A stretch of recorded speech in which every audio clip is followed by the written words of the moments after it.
audio here.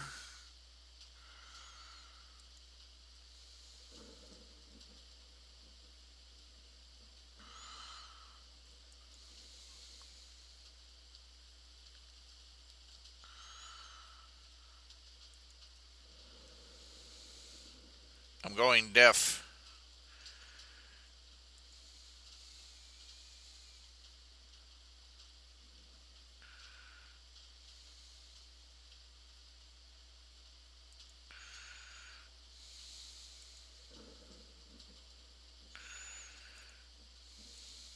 Testing, testing, one, two, three, testing, testing.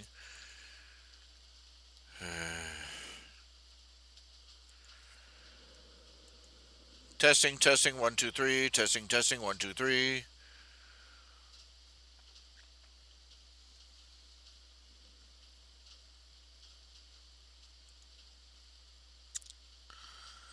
Yodelay-hoo.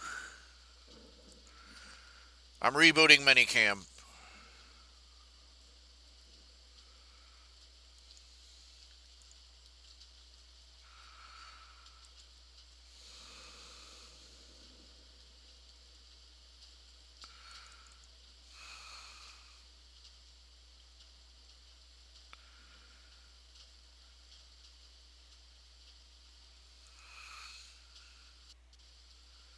Testing, testing, one, two, three.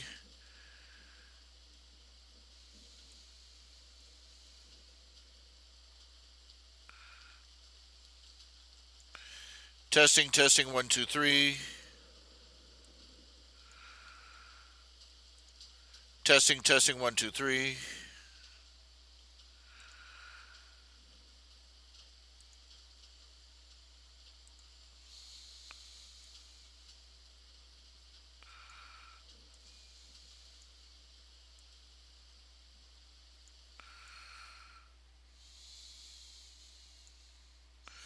Okay, I think I've finally figured out. I think I might have finally figured out the sound settings. I think.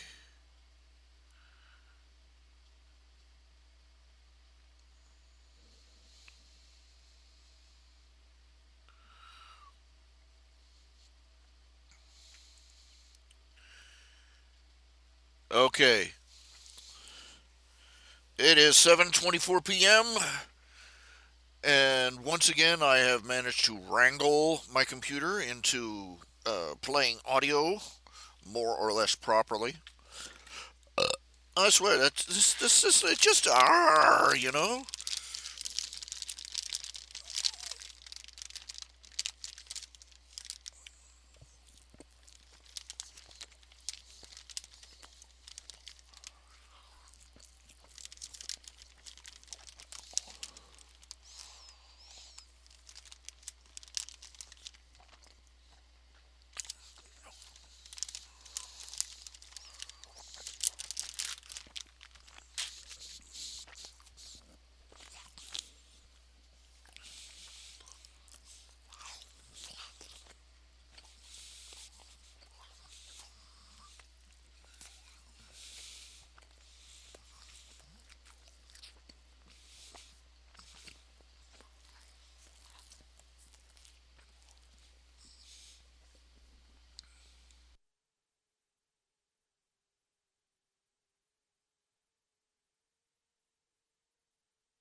Okay, just like I was saying, I'm going to go ahead and reintroduce the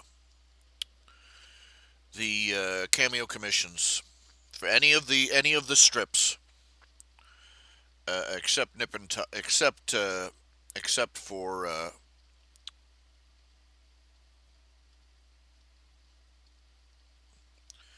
the Quest Traverse ones, Space Rangers, so on and so forth.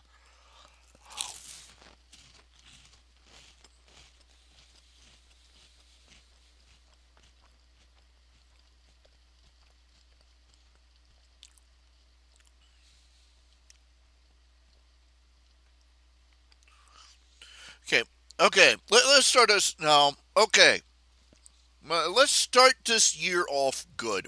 Okay, let's start this year off in a good way. Positive attitude, um, some diligent work, some good habits, establish some good working habits, and some good, good routines. Good, you know.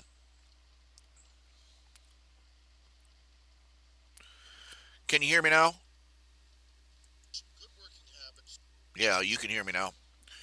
Anyway, can you hear the rain? Can you hear the? Can you still hear the rain? That's I hate that when it better be working. Doggone it! After all that trouble,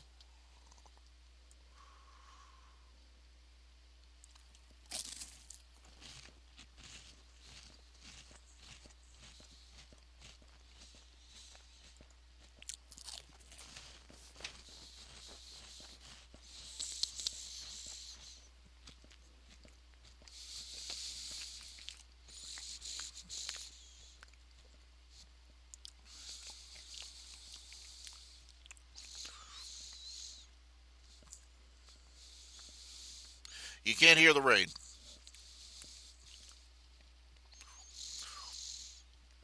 This is killing me. You realize this? Uh, Doggone! What is?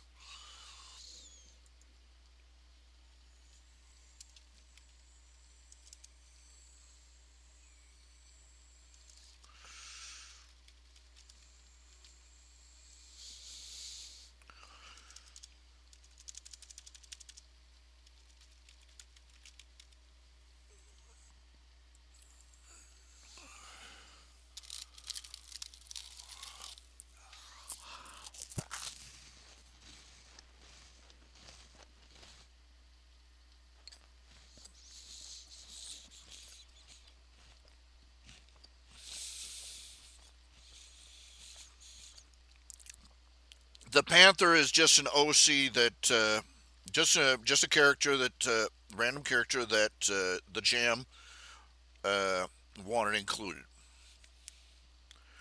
Haven't really got a name for him, so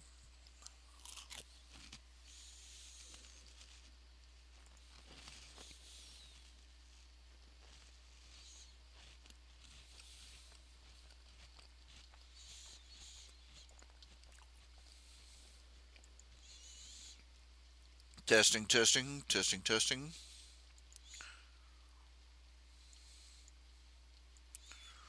Why is why is Minicam not picking up the sound?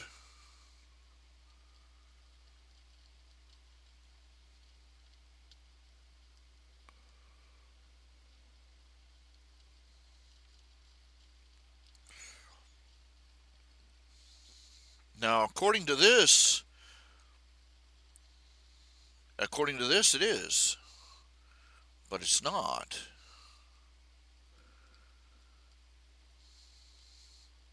Testing, testing.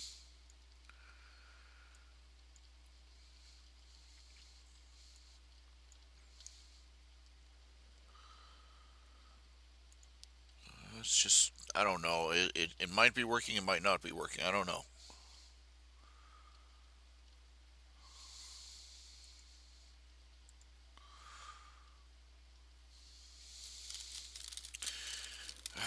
I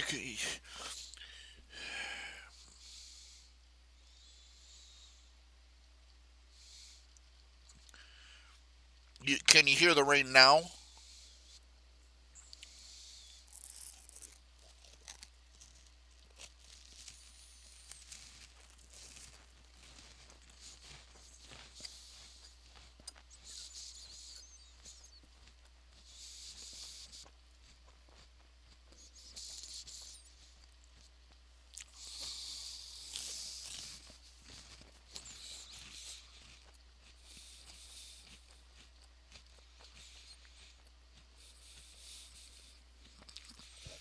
Anyway, let's do it positive. Think positive. Work positive. Okay. I want to make a regular schedule and stick to it. I want to start producing art on a regular basis.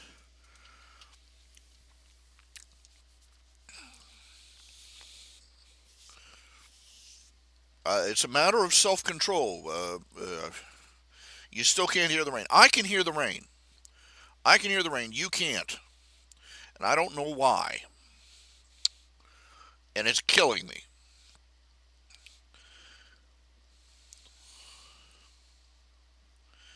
Well, this is the idea is that I'm going to be setting up to take cameo commissions. And I get the feeling that if cameo commissions take off like they did last time, Nip and Tuck will be regular because everybody will be cameo commissioning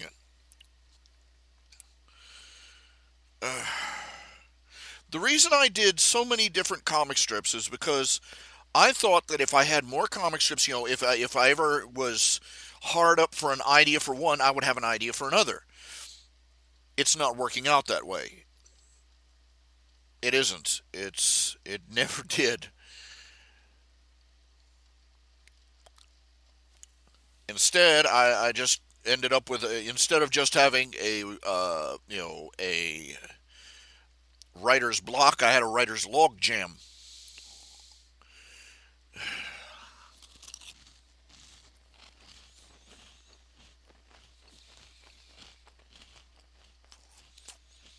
I tried eliminating all the comic strips except two, the ones that I thought were the most, you know, but that didn't work either.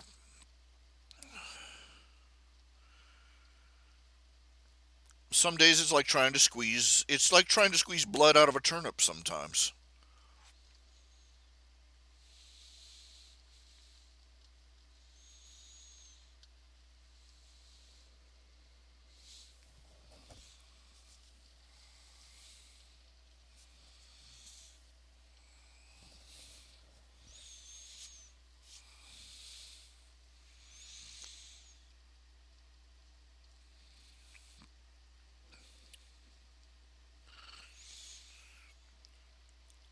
What is so interesting about this character?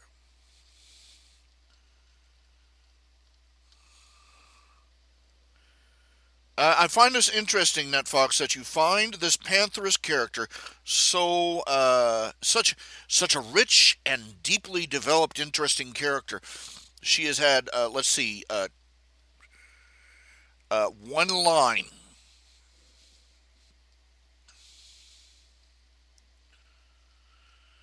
Now, I don't want to be cruel here. I don't want to be crude. I don't want to be cruel, and I don't want to be picking on you. But uh, let's just say you're not. It's kind of obvious that your interest is not intellectual. Come on.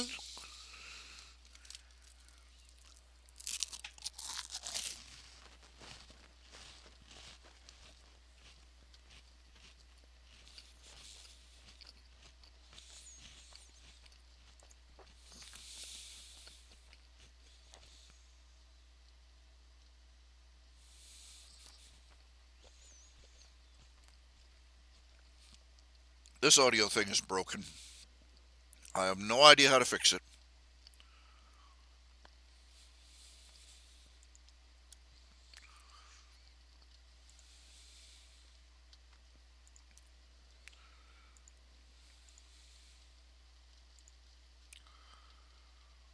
Testing, testing, 1, 2, 3. Testing, testing, 1, 2, 3.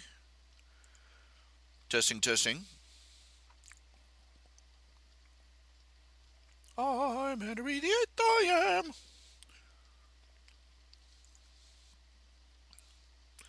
Testing, testing. Oh, doggone it. Don't start with me again, you horrible thing.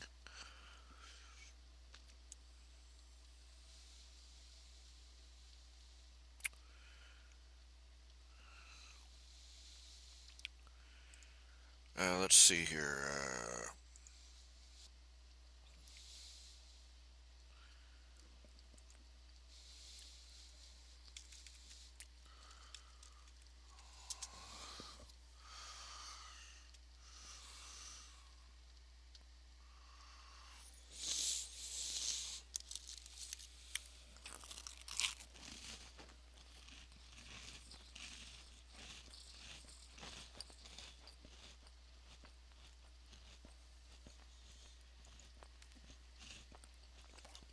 I've been craving something light and crispy for a while. I've just bagged some Nilla wafers.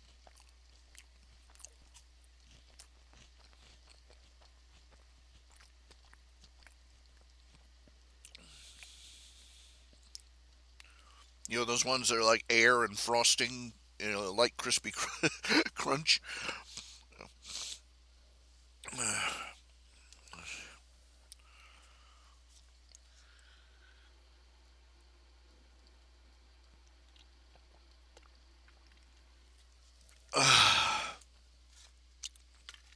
Let's see.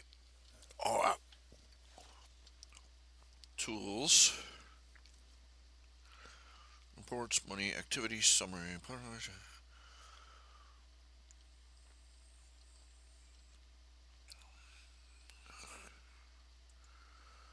Let's see. All tools. Invoicing, request money. Okay.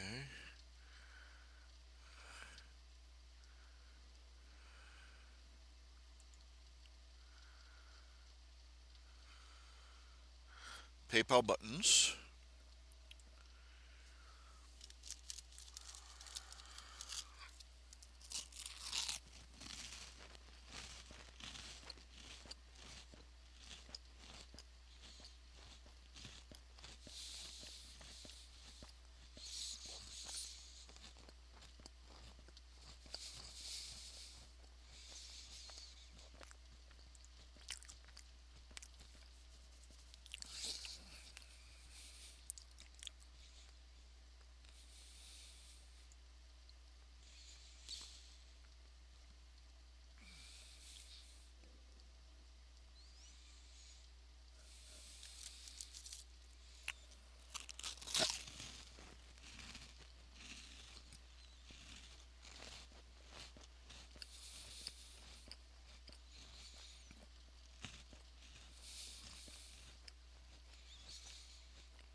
got this here.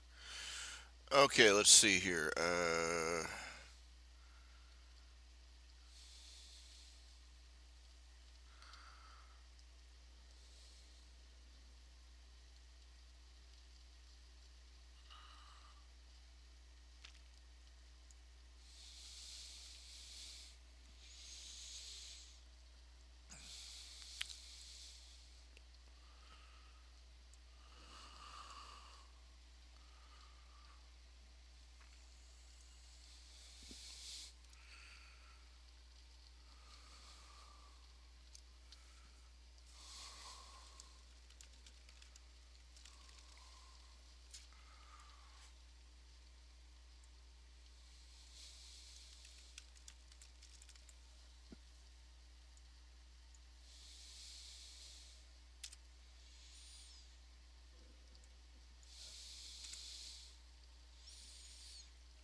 Okay, what I'm going to do is okay. I'm offering. Let's see.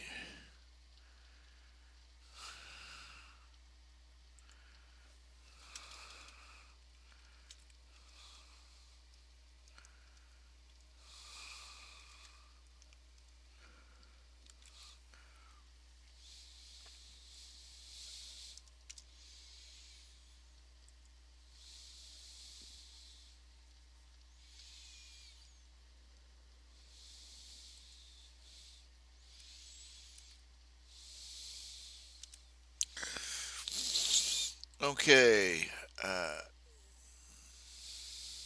Nip and Tuck, Goblin Hollow, Camp Calamine, Tally Ho. You can get a 5 strip black and five black and white comic strips for $100. If you want a cameo in Tales of the Questor or Space Ranger, you get a single appearance, maybe a crowd scene, so on and so forth. Uh, One page, $100. If you want a single color strip in any of the others, Nip and Tuck, Calamine, Tammy, that's $40.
Okay.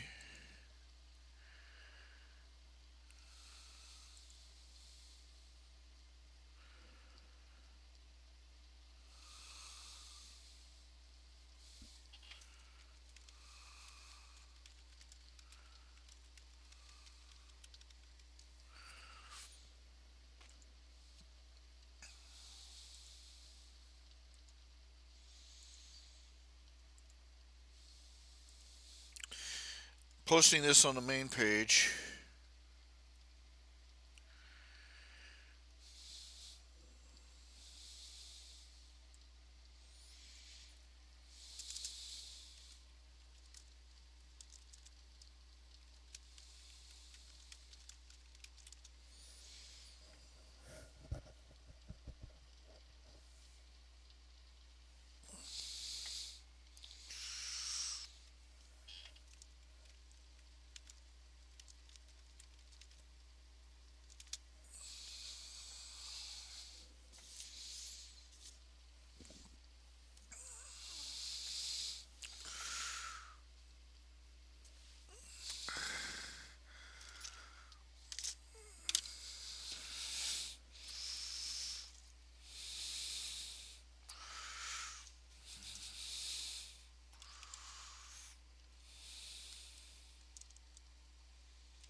Okay.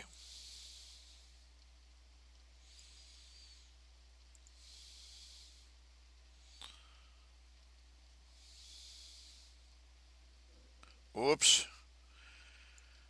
Whoops.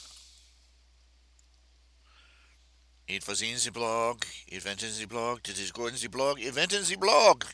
Yeah. Okay.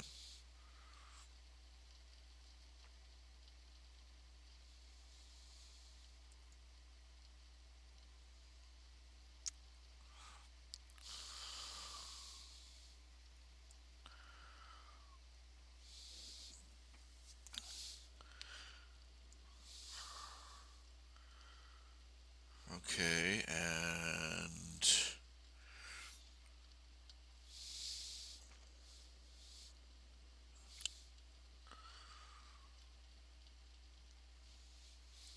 widgets.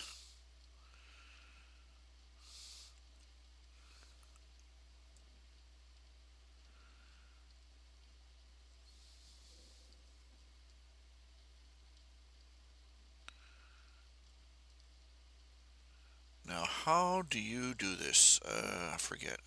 Let's see. Comics commissions. Here we go.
Let's see. Front page, front page, front page.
Okay.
There we go. All right, all right, all right, all right, all right. I'm sure you were thrilled to death with that.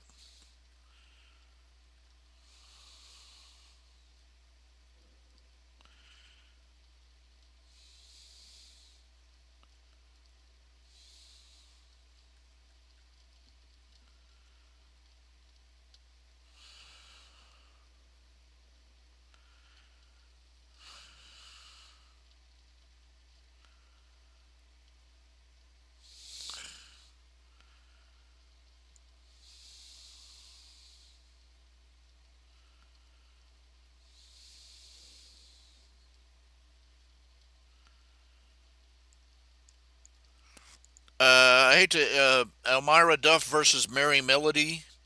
Oh yeah, Mary Melody was the basically she was like she appeared twice in the show. Uh, Animaniacs, not Animaniacs.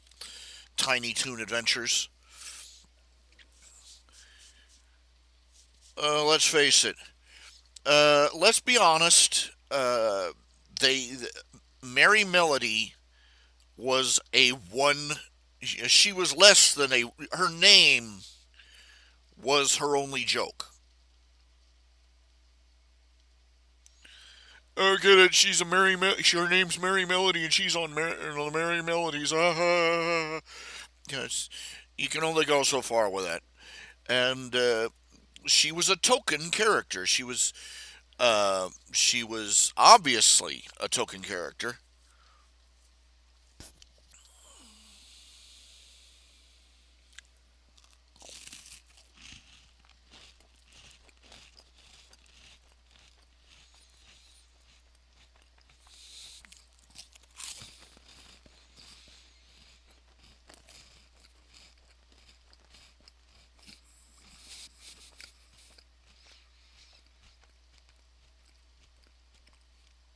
Okay, let's be fair though. Let's take a minute on that issue.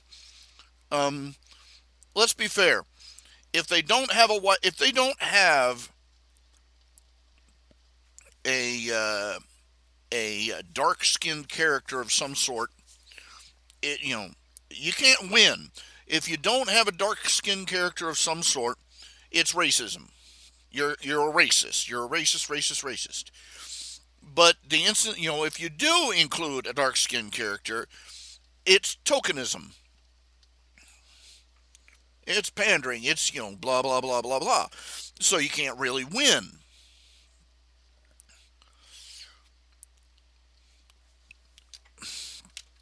Problem is, most of the time, a lot of times, what makes it really obvious is that they don't ask the question: does it make sense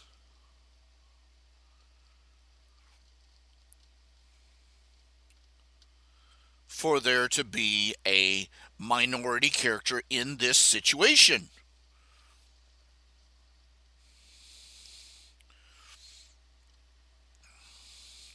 Okay, having Lieutenant Uhura, that was a good idea because this was supposed to be the distant future. This was supposed to be the future, and it was very daring in America in that times in the '60s to have a multi-ethnic crew on the Starship Enterprise. But it made sense because it was supposed to be the future. One big happy family, one big nation, planet kind of thing going on, United Federation of whatever, and it made sense. That Lieutenant Uhura made sense. Tuvok, the brother from another planet, did not. A black Vulcan, okay? A black Vulcan.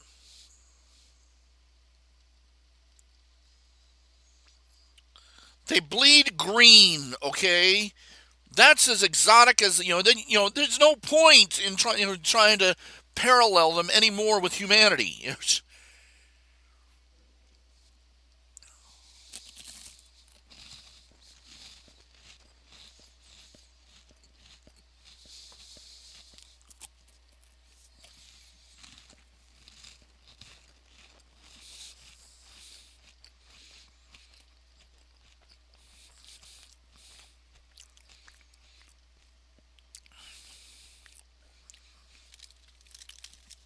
Yeah, Fifi Le Fume versus Pepe Le Pew. Fifi Le Fume versus Pepe Le Pew. Now there's something to think about. Her, she's a sad, lonely girl who can't find a boy who loves her, all because she's a skunk. Pepe Le Pew is a creepy stalker. Same attitude, same approach to life, same everything, right? But Pepe Le Pew, Fifi Le Fume gets a pass, while Pepe Le Pew is on a watch list now. Now, why would skin tones still differ in aliens as much as humans? Yeah, well, why should they? Why would they?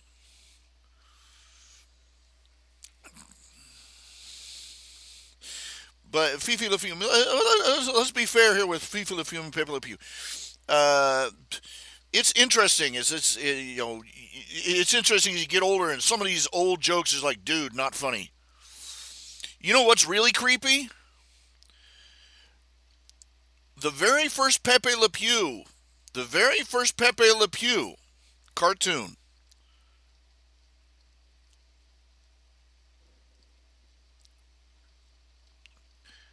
it wasn't a girl cat that he was chasing around. It was a guy.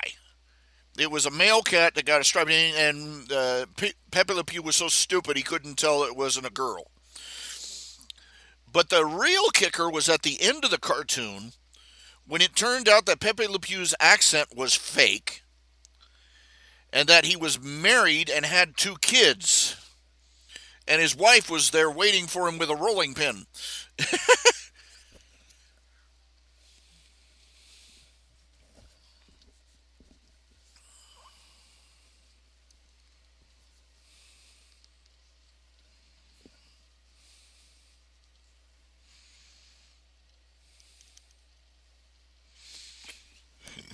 They dropped that real quick.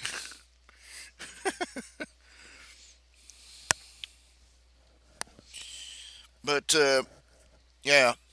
Now, you know, you heard about this. Miss Piggy got some sort of feminist award.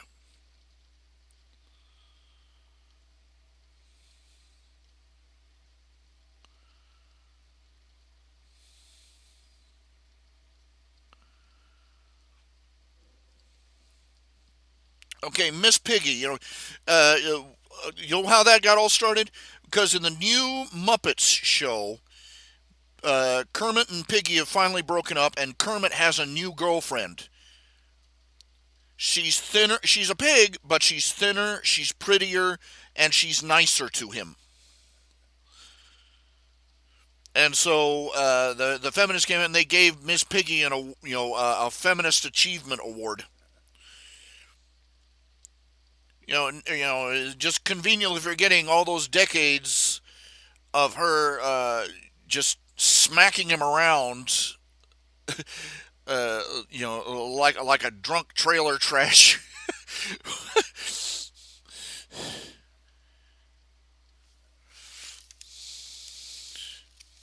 Everybody's Kermit's such a Kermit's such a scumbag for leaving Piggy. I'm like, she she beat him to a pulp on a regular basis. No, you want to get serious. You want to play at being serious about this kind of thing. Let's get serious. She was the definition of abusive spouse. Okay, abusive relationship. What the hell? It was played for laughs. But dang, you ain't got no sense of humor about it. We're not gonna have no sense of humor about it. Get out of my face.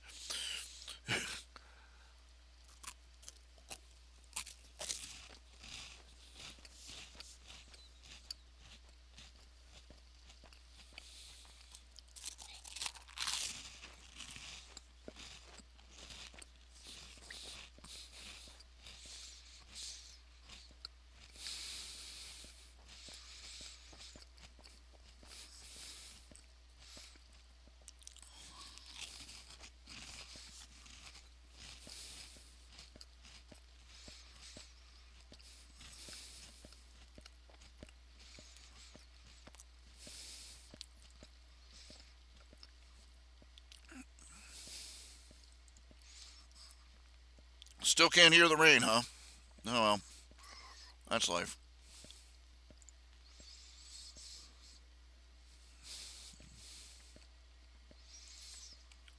Let's get back to where did I shut that art program? No, I didn't. There it is.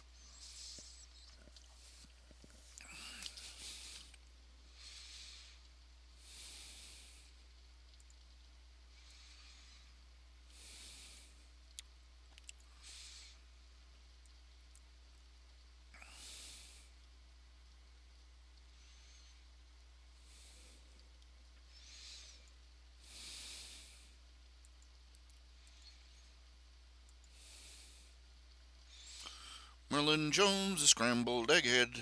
Merlin Jones, a campus kook. I've been remembering that some of those old Disney TV shows and movies and shorts and stuff, and sort of getting stuck in my head a lot.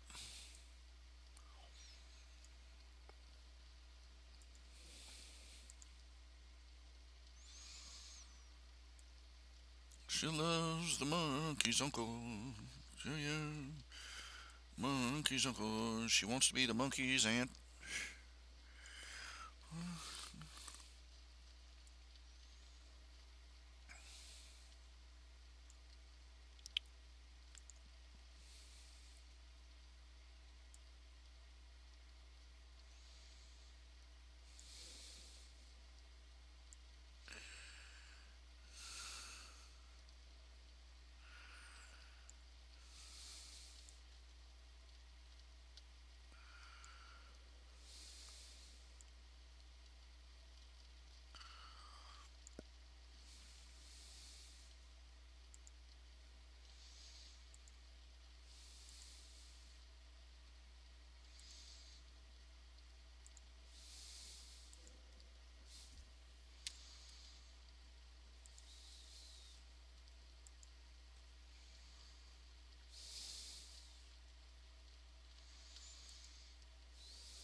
It's hard to get that shape exactly right.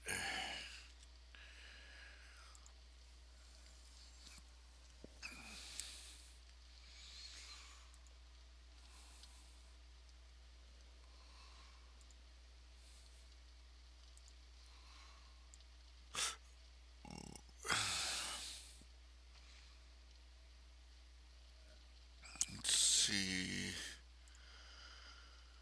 Oops, polygons.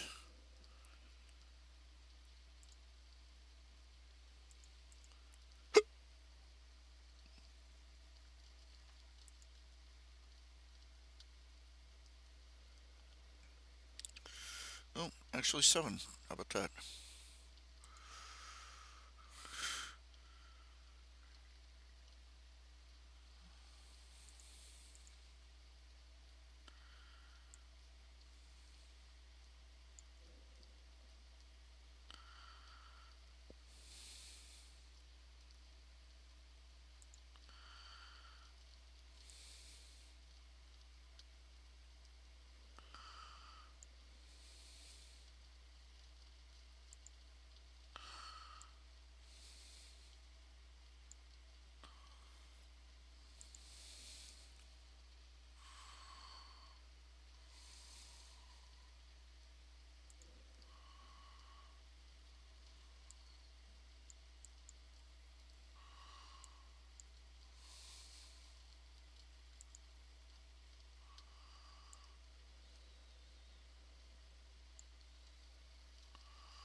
So much for ambitions of being a great sci-fi space artist, like these people that paint the covers of these sci-fi paperbacks. You've seen them.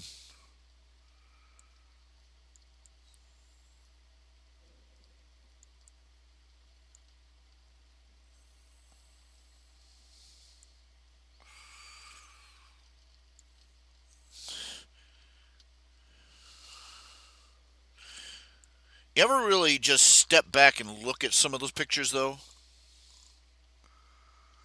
Some of them just really, you look at them and you realize this big, fancy, ornate, complex looking spaceship is really just some smears of paint.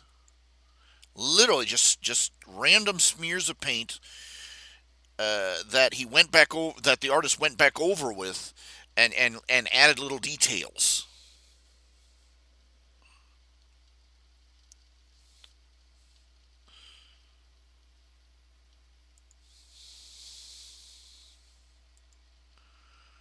Let me see here. Google. Uh, Sci-fi space covers. Paul Anderson is the first one that comes to mind.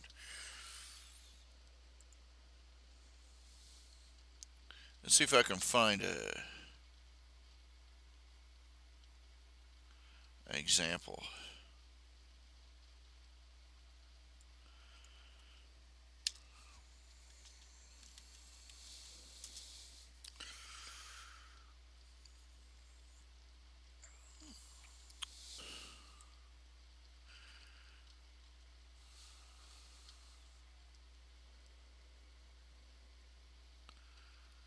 There we go.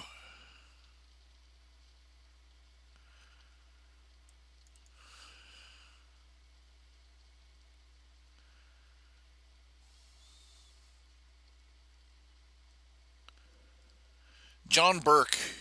John Burke, science fiction covers. Uh, oh, this is a real tiny one though. It's let me see if I can find a better image, a larger image.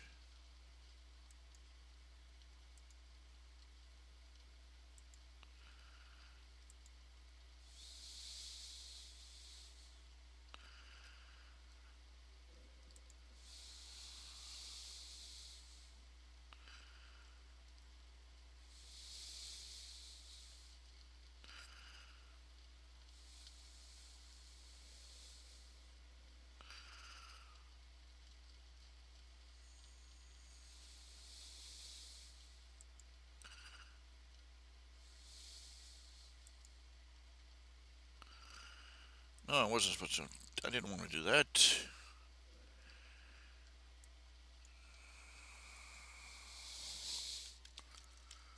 Okay. Here's a good one. Okay, let me zoom in on that.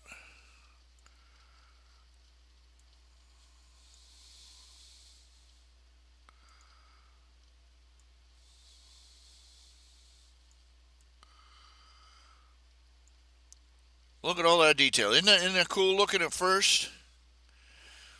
Then you look at how it's painted. You get real close, and you see he just sort of smeared. He made a big white smear on the canvas, right? And all this, just bleh. And then he just added all these little details. And, it's almost like he took an ink blot.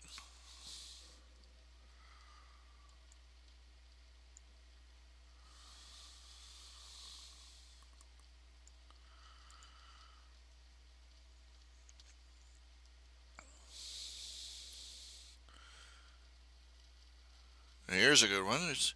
You can tell most of it is just very stylish, just bleh, splat, and there you go. But yeah, the really nice stuff. But most of it's just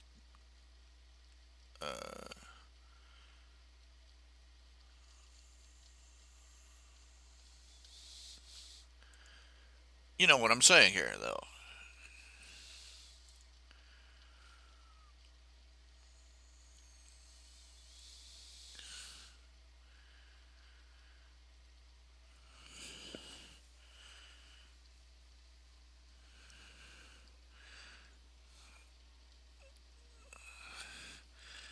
Yeah. I'm trying to do a little bit of everything all at the same time today, Jam, in case you were wondering. Still got your strips to do. Still got to. Uh, it is getting colder and colder. Mulity. I.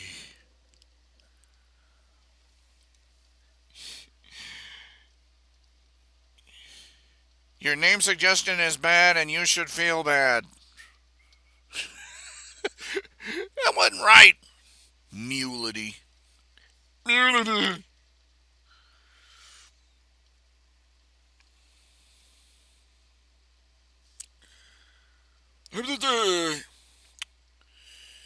But, yeah.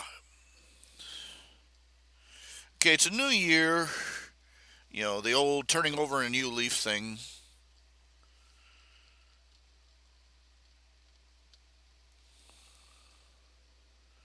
I'm like, please, Jesus, help me turn this leaf over. It's kind of heavy.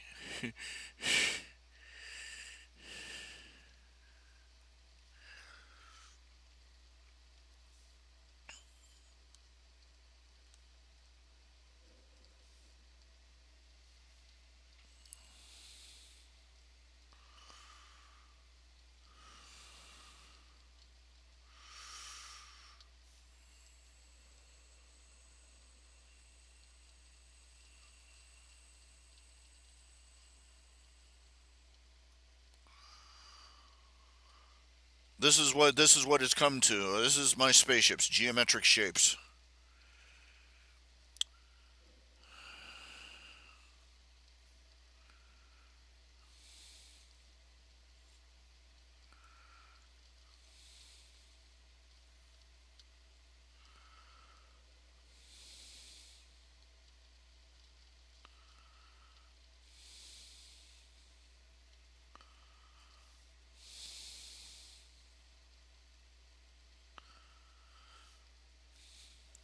Oh man, it was sad. I've been reading about Star Wars production. I mean, pretty much half the cast has dissed the Star Wars franchise at one point or another. The poor kid that played young Darth Vader, young Anakin Skywalker, basically made his life hell.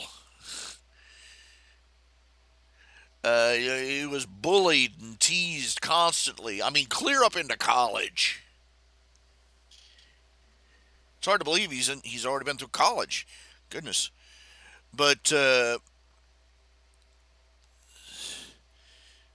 he swore at the age of 8 he would never act again. That was how bad it was. Uh, uh, the guy who wore the original Darth Vader, he was the original Darth Vader. They didn't tell him that they were dubbing his voice over with James Earl Jones. And he was really disgruntled about that.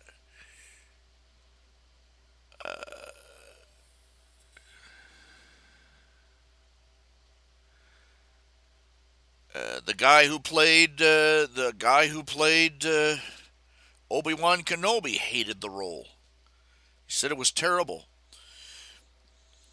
There was one actor who literally he flew thousands of miles because he had heard there was this one actress that was going to be in the production. There's this one actress who was going to be in the production, and it had been his career ambition to work with this actress. And he gets there, and they go to shoot his scene, and George Lucas had replaced her with a cardboard cutout. And this is pretty much what everybody says. George Lucas is interested in everything to do with movie making except acting.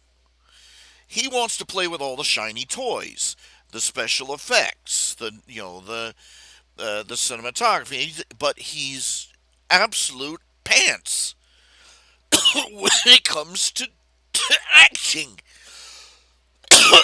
When it comes to directing acting, and he will not listen to anybody. Uh, he will not listen to anybody. Not to his actors, not to his performers, not to the script writers, not to anyone. He will do what he wants to do, even when it is a guaranteed disastrous decision.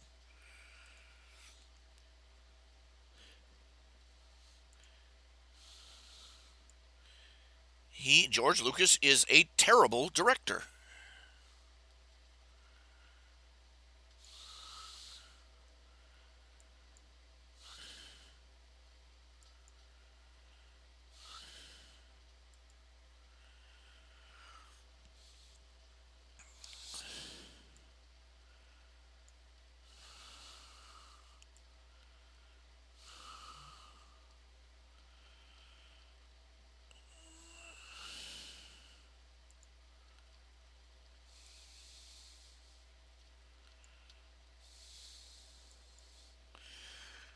It,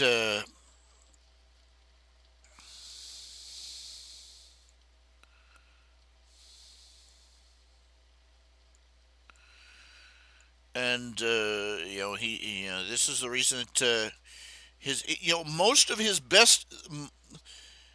If it had now, this is the kicker. I found this out. If it had not been for his wife, Star Wars would have been a disaster.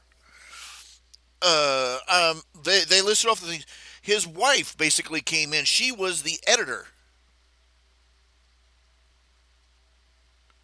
for the Star Wars. She came in. And made all sorts of she was the only one he would listen to at the time. And she came in and she basically saved that movie from being just another substandard sci-fi schlock fest.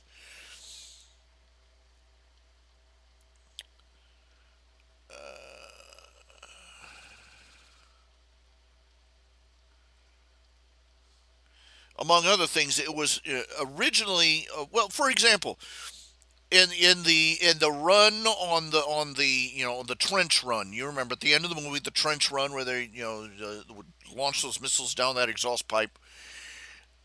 Originally,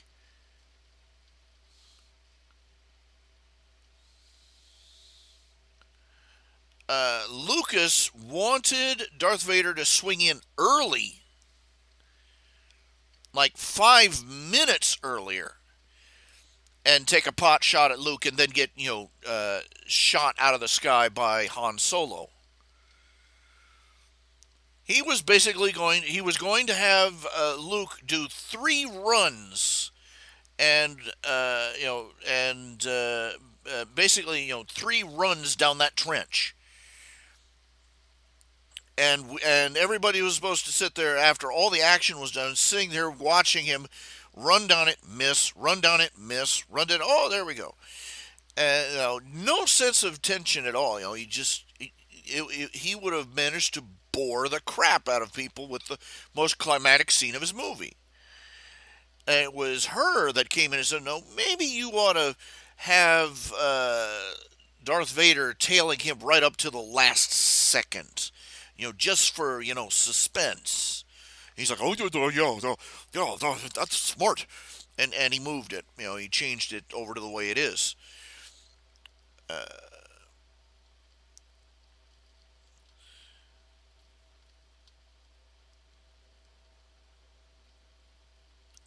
And there are dozens of other things that she came in, she tweaked it, and she basically saved that flick, but she never got any real credit for it. And it's telling that after Empire Strikes Back, is when they got their divorce. And that was the last time that he really directed anything worth crap. Yeah.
But, Lucas, it is very very obvious. He is a mediocre director at best, who literally stumbled into a lucky break.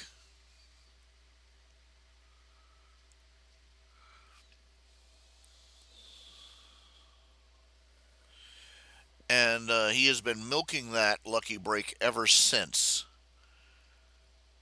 It's really sad. It really is. Now, I'll admit, I went and saw The Force Awakens. I saw The Force Awakens, and it wasn't bad. It wasn't bad, but it wasn't great either. For something that had as much buildup as that had, this was not, the epic, the world shaking epic event that it was made out to be. Because first of all, you had the sense that you went in, you watched it, you left, and you say, "I've seen all this before." Desert planet, Jedi, exiled Jedi Knight, blah blah. Some guy following the Force, blah blah blah blah. And what was really annoying is that they couldn't even bother with a training montage for Rey. She goes from a desert vagrant to a wielder of the Force without a single word of training. Luke Skywalker had some rudiment. It's implied. He had months of training with Obi-Wan, and then he had who knows how many months of training with Yoda, and then he had to do his own self training between the end of the Empire Strikes Back and the start of Return of the Jedi. God only knows how. Nobody knows how that long it's supposed to be. He's had at least a couple of years of on the fly in the field training as a Jedi. Anakin, literal lifetime of training. Obi-Wan, lifetime of training. Yoda, centuries of training.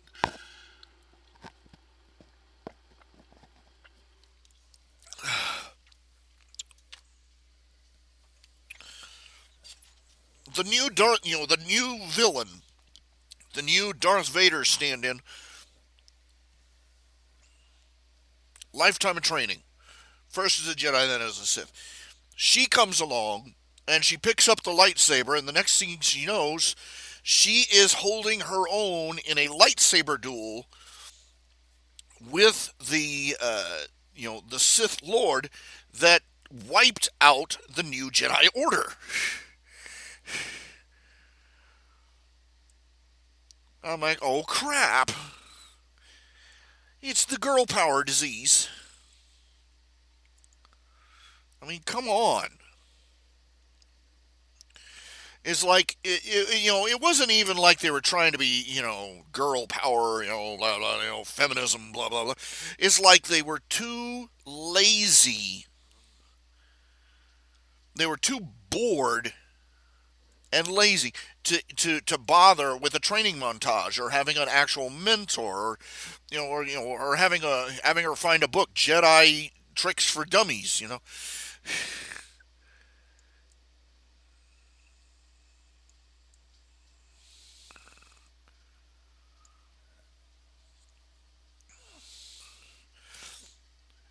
And of course, the poor black guy gets kicked to the guy that was the opening character gets kicked to the curb. So all those trailers, just trailers lie. But really,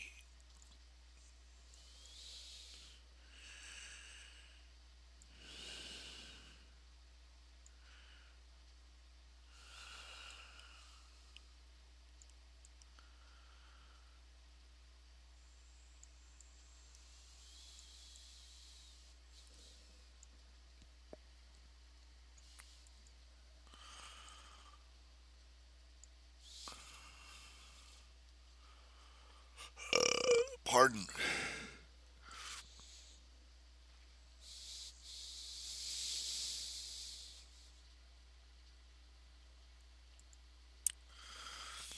At least make the effort is what I'm saying. You know, at least make the effort. They weren't.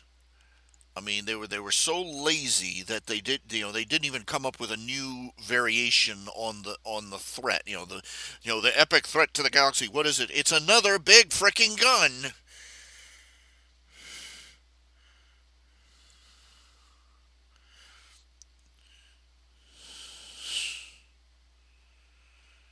And of course, how do they destroy it? X-wing fighters. I'm like, crap. Or they keep those things around like good luck charms. I don't know.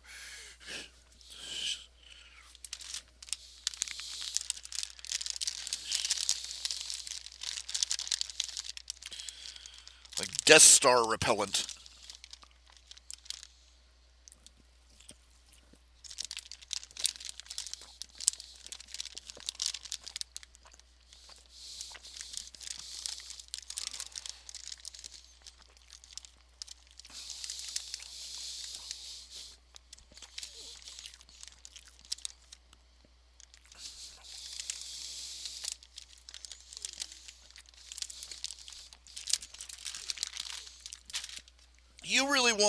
If you really wanted to start off this new trilogy hardcore, start them out with like, okay, fine, you want the big, super death ship of doom, right? Here we go.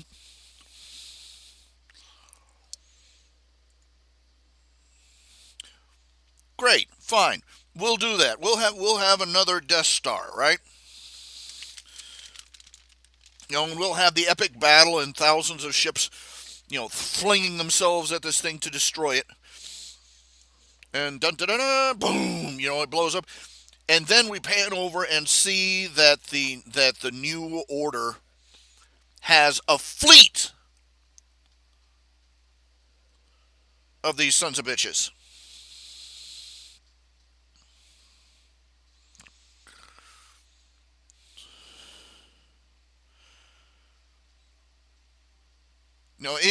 Instead of a great big bullship, make it like a super ultra mega hyper death destroyer with a big frickin' gun built down the middle, and then they destroy this super death ship, and then suddenly there's like 1,000 of them in the sky. That's how you start off a new chapter in the whole Star Wars epic saga, where you find out that it's not a matter of sink the Bismarck anymore.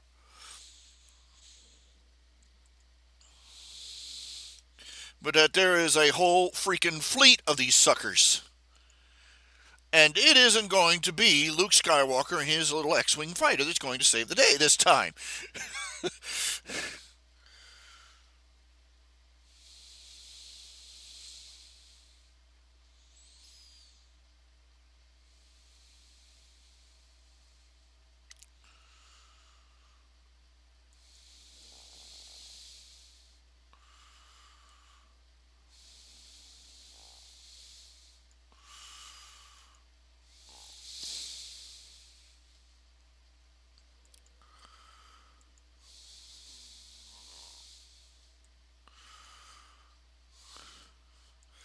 Then it just might be a bit more of a challenge than flying, a few dozen fighter pilots down a trench.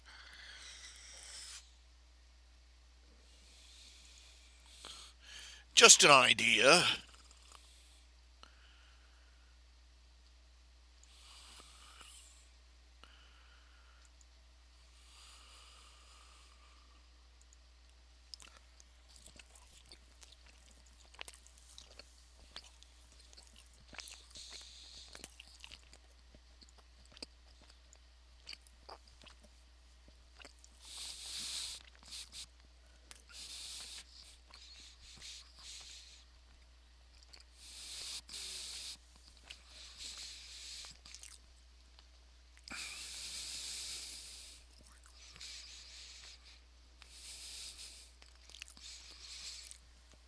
The animated programs, I never watched the animated programs. Never had the opportunity. And it was just, I've seen clips of it, and it was just, you know, didn't do anything.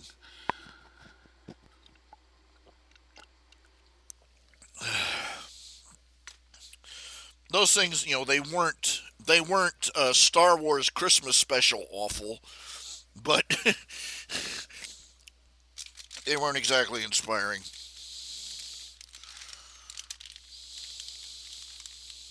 I mean, think about it. Think about it. You're trying to start off this new menace to the galaxy, right? And everybody's going, "Oh, we've seen this before," and then boom, the heroes blow up the new Death Star. Everybody's hooray, hooray, and then they look up, and dozens of the things are popping out of hyperspace across the stars across the sky.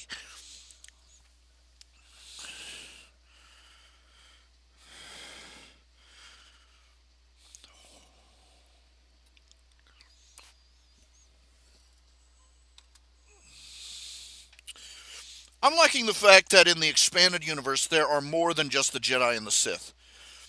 That there are what they call gray Jedi. That they say there is no light side. There, they've got all these fancy little variations.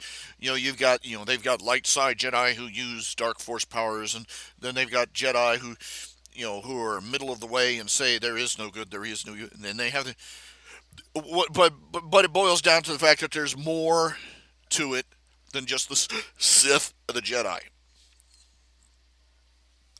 Basically, because Lucas wrote himself into a corner with the Jedi. He made them a-holes. I'm sorry, the prequels made it clear the Jedi were jerks. They were incompetent, they were corrupt, and they were crooked.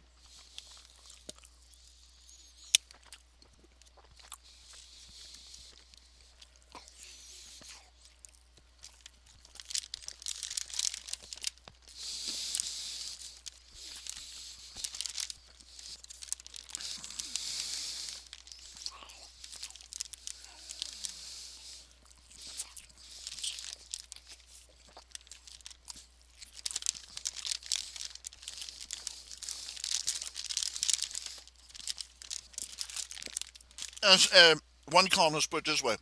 Let me put it this way. Which is scarier to you? Which has more potential for evil? The ability to shoot lightning out of your fingertips,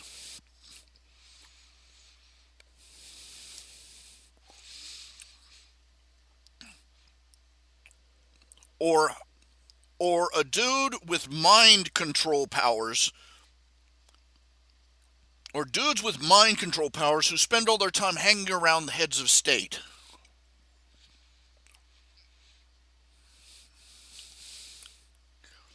Think about that.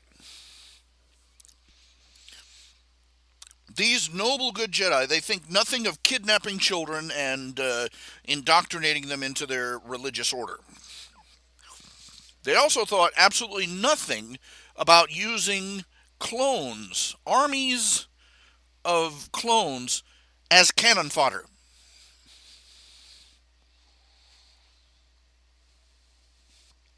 They think nothing of tinkering with other sentient beings' minds.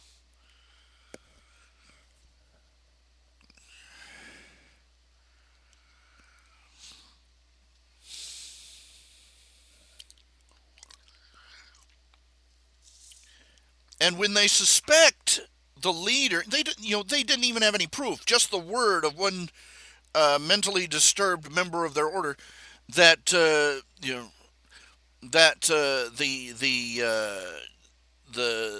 duly elected leader of the government was corrupted. So what do they do? Do they call the cops? Do they report? Do they report it to the Senate? Do they contact anyone? No. They grab their lightsabers and go on an execution mission.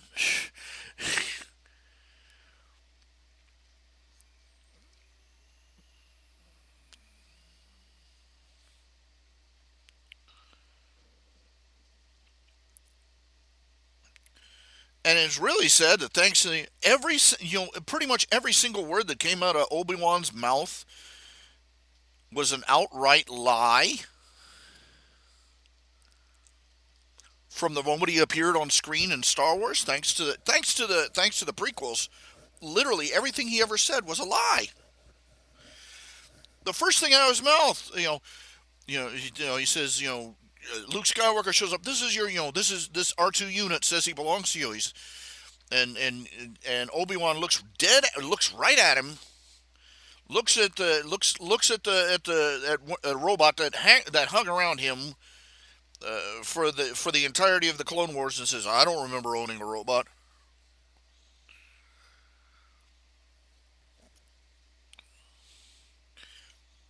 And then he spends an entire movie. He and Yoda spend 2 movies grooming this kid to murder his own father. Think about that.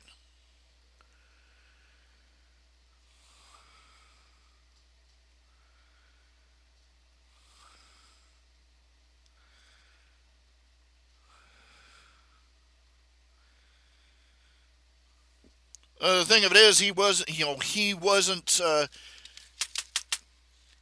They didn't. Emperor Palpatine, Senator Palpatine. He didn't move for that special emergency powers vote until after they tried to kill him.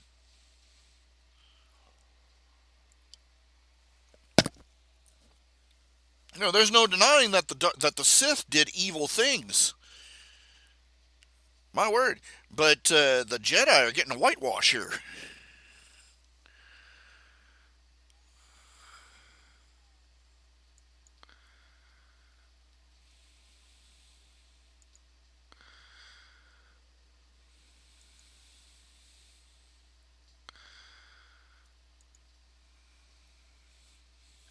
They really are.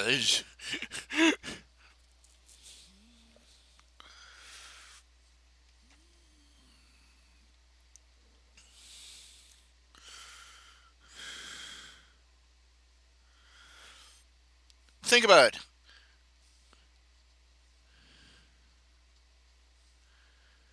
It's of note that slavery was obviously rampant in the Republic. But sometime between the end of Revenge of the Sith and A New Hope, slavery was no more slaves.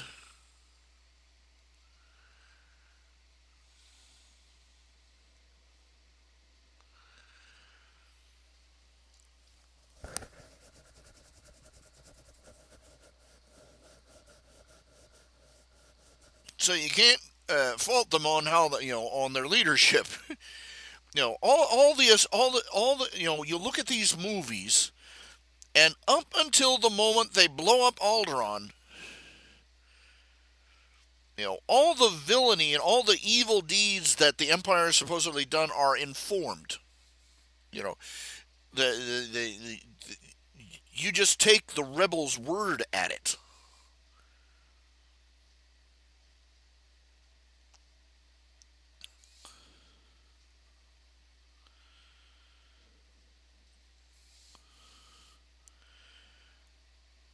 And in most of the movies, the evil nature of the dark side is again informed.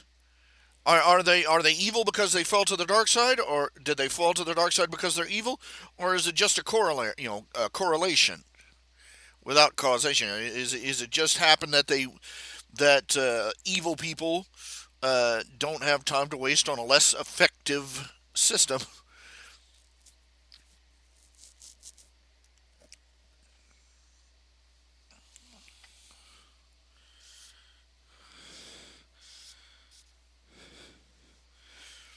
The basic principle is that of using a firearm is the villain bad because he uses a gun, or is the gun bad because it's used by a villain, or is it neither?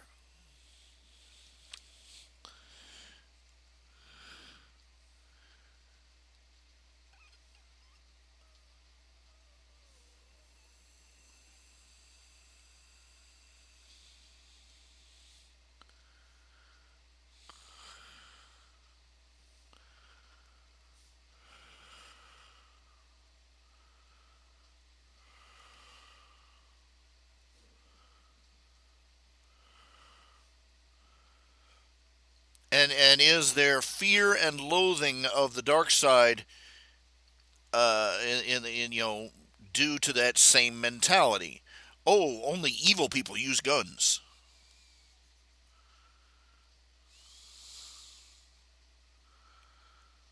Think about it.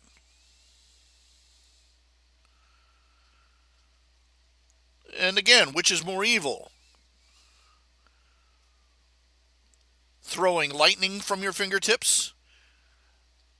Generally non lethal lightning, we might add. Think about that. Or tampering with another creature's mind to get a discount on some parts for a spaceship.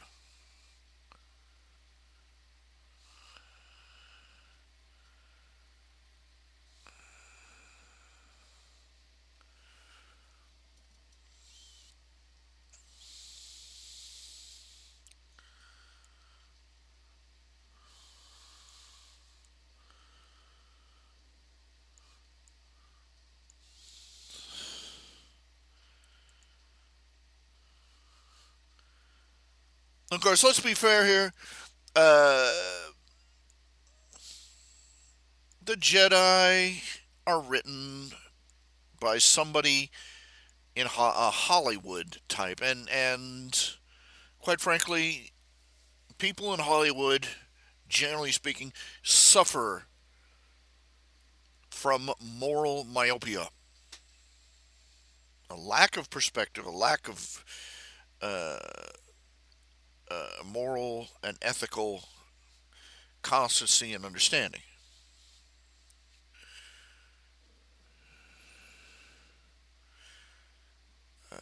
This is how this is the dark side of the force, and using the dark force powers. Uh, it's perfectly understandable that they would think that the dark side is evil, obviously because evil people use it.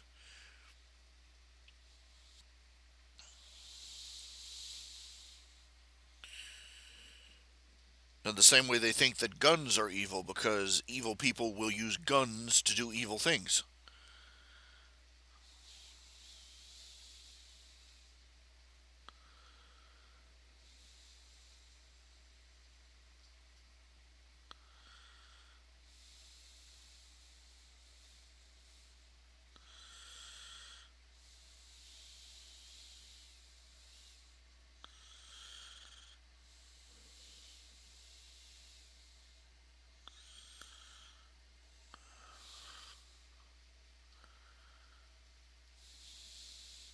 Mm, a little gas there.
Ugh, trying to think clearly here. Now, I lost my train of thought. But I thought what would be an interesting writing project. An interesting project is to redo Star Wars with a different assumption that the Dark Lords of the Sith, that the the dark side is the side that is good.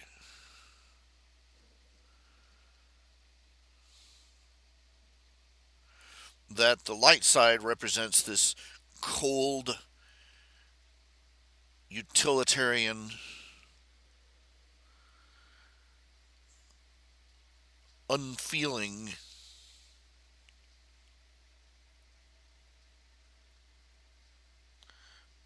uh, utopian delusion.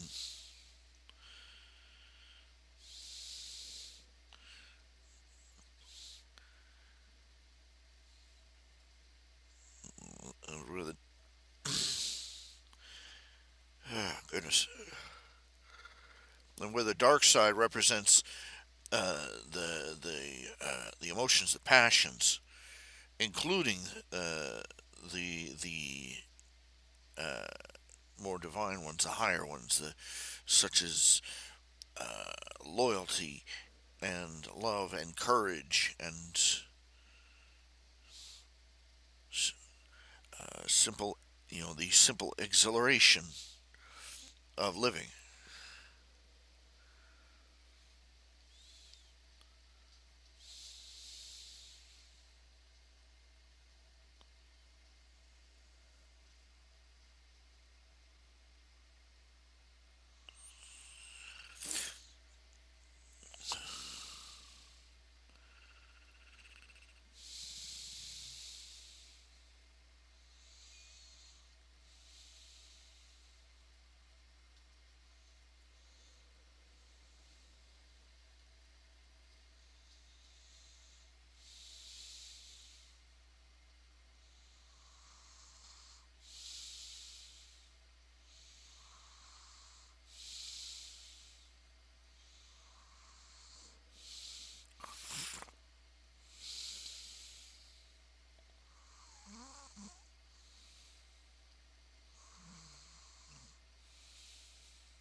Hmm.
Oh my goodness.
Starting to feel the steam burning out here. Let's see here.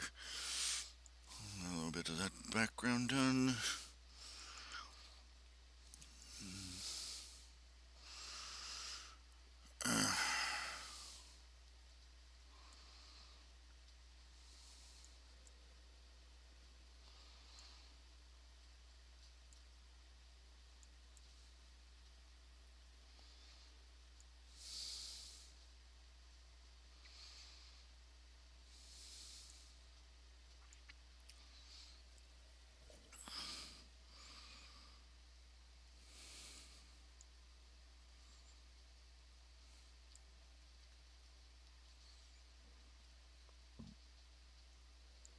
Mm. Oh my. Let's see.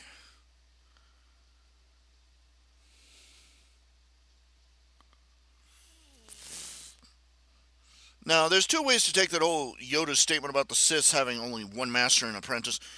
It doesn't mean that there's only one master and one apprentice in the entire world.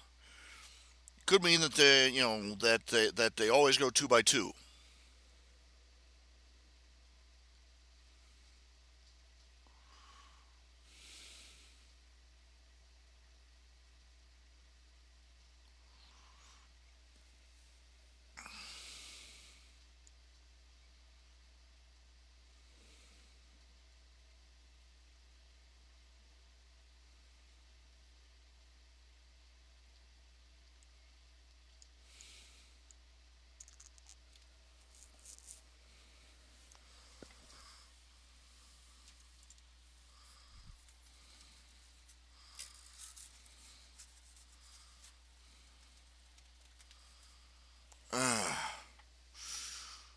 Legs are cold. Ugh.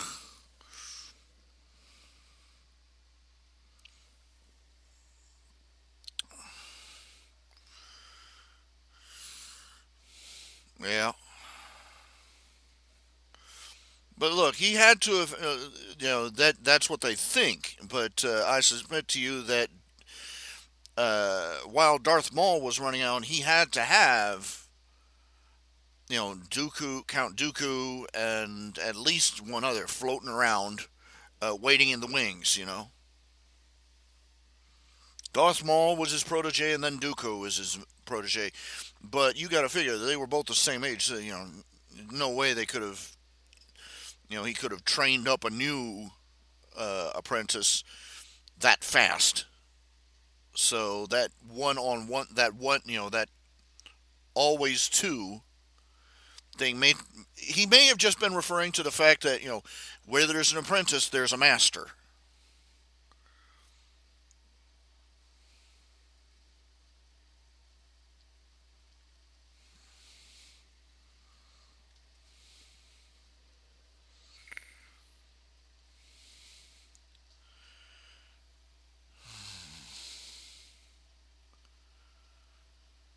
Yeah. Okay.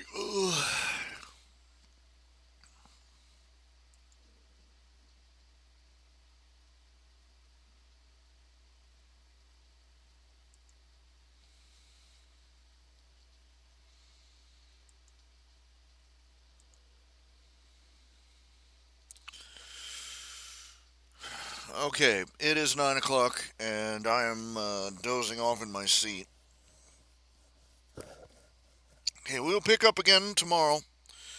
I want to do a regular schedule. I want to do a regular schedule. I want to do this consistently. We'll start tomorrow at 4. I have no place to be and no reason to be there, so I'd better be here. Besides, I'm waiting for packages to arrive. I've got like a keyboard, a new keyboard.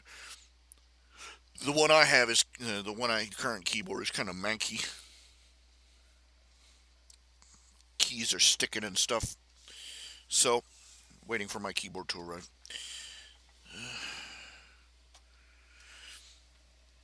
If I could, I'd shop by. I'd grocery shop by mail if I could. But nobody delivers eggs and milk.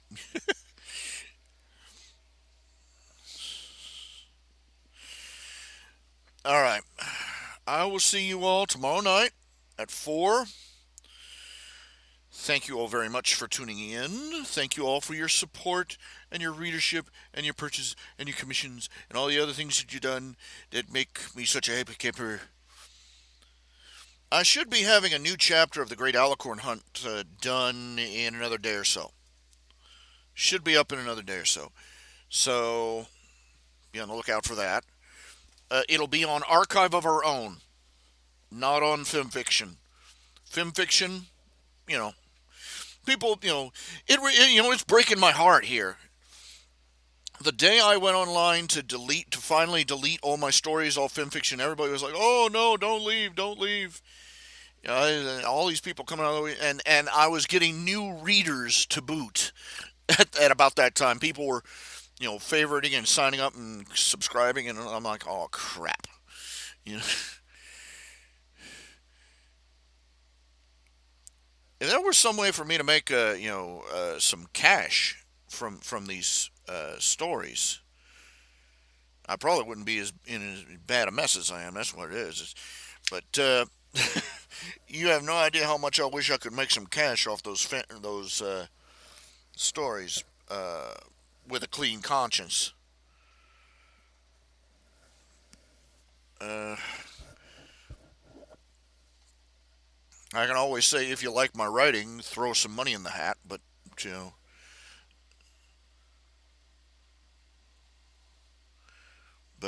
yeah. But anyway, I've contemplated the idea of taking some of my stories, seeing if they can be converted. If with a rewrite, if they could be rewritten into being non fan fiction. There are several authors that started out that way. They took one of their fan fictions and edited, re-edited it, changed some things, and and created sold an original work. And the saddest thing is that the most readily available to think of example is Fifty Shades of Grey, which is just terrible. But anyway, there you have it. But anyway, I will be going now. Thank you again for y'all tuning in. Uh, I left up a notification that I moved to a new site, but I'm not leaving the stories up there. If they're not, they have ads on their website, which means they generate revenue from content. I'm not going to let the people that harassed and made my life so difficult profit off of my work. Not even the old stuff. No, I'm not going to let them do it. So I pulled my stories down. No,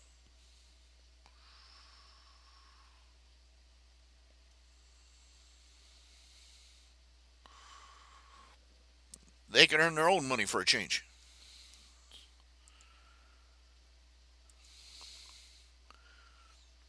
They really did not think that through.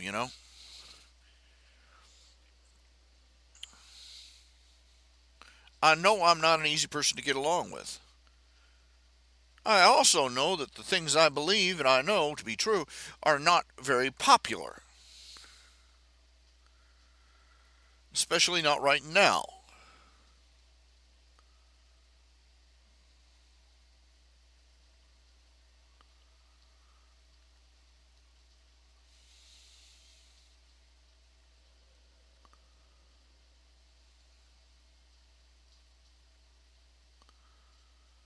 But well, there you have it. I'm not, you know, but the things I had to put up with from them.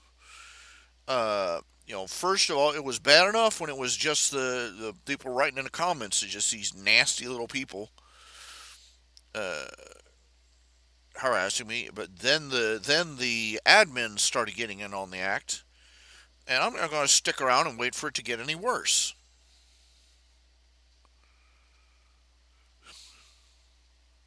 And I'm getting a lot of BS about, oh, you just didn't want to abide by the rules everybody else did. They were making up new rules as they went along, just to hassle me on the stories I posted. And, out of the blue, they start this nonsense. No, I'm not going to sit around and wait for them to be more explicit about it. No, you know. I'll tell you straight up. You're better off not going to film fiction. They have a beautiful setup. I'll say this: their website is excellently set up. Very easy. Once you understand the interface, it's very easy to use. Very easy to search for stories. Very easy. It's very user friendly site. It's much more user friendly than any other fan fiction or independent fiction site I have seen yet. Better than fan fiction, better than Archive of Our Own, better than Fiction Press. But But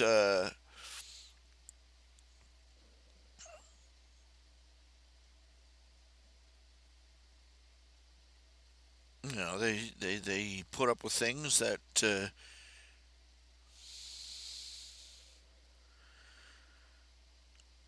just intolerable, and they treat people, and they treated me in particular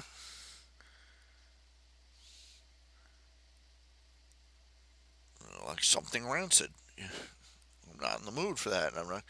They are not worth the trouble. I don't care how little trouble you think that trouble is. They weren't worth it.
Mm. Anyway,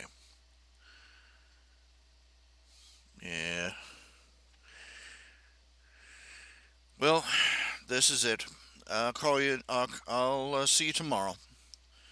Y'all take care. Good night.